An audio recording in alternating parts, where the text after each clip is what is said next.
মানুষের সবচেয়ে বেশি কষ্ট কি জানো? দারিদ্রতা, ব্যর্থতা না, আপন মানুষের কাছ থেকে পাওয়া কষ্ট।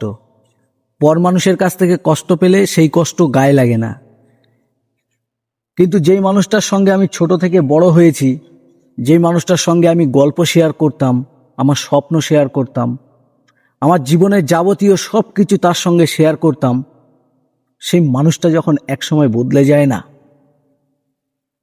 তখন এই মনের ভিতরটা না টুকরো টুকরো হয়ে যায়। হ্যাঁ, টুকরো টুকরো হয়ে যায়। যে মানুষটা একসময় কথা দিয়েছিল যে আমি সব সময় তোমার পাশে থাকব, তোমার সুখ তোমার দুঃখে আমি তোমার হাত ধরে থাকব, তোমার কাঁধে কাঁধ মিলিয়ে আমি সারাটা জীবন পার করব, আর সে মানুষটাই যখন বদলে যায়, তখন সত্যিই বুকের ভিতরটা টুকরো টুকরো হয়ে যায়, কান্নার কোনো ভাষা থাকে না। দেখো, সব মানুষ কিন্তু আপন হয়ে আসে, কিন্তু আপন হয়ে কেউ থাকে না। সময় এমন একটা জিনিস, মানুষকে বদলে দেয়। দেখো, একটা জিনিস সময় খুব ভালোভাবে বুঝিয়ে দেয় যে যখন তোমার পরিস্থিতি খারাপ হবে, যখন তোমার আর্থিক অবস্থা খারাপ হবে, তুমি মানসিক দিক থেকে একেবারে ভেঙে পড়বে, তখন কিছু মানুষ আছে না, তারা আস্তে আস্তে সরে যাবে। আপনার মনের ভিতরটা কুরে কুরে খাবে যে আমি ওই মানুষটাকে বিশ্বাস করেছিলাম, ওই মানুষটাকে নিজের মানুষ ভেবেছিলাম, যাকে এত বিশ্বাস করেছি সেই মানুষটাই আমাকে ধোঁকা দিল।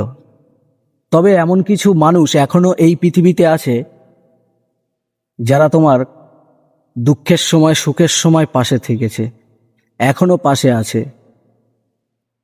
যারা তোমার কাঁধে হাত রেখে একসময় বলেছিল যে আমি তোমার পাশে আছি, তারা আজও আমার দুঃখে আমার পাশে আছে।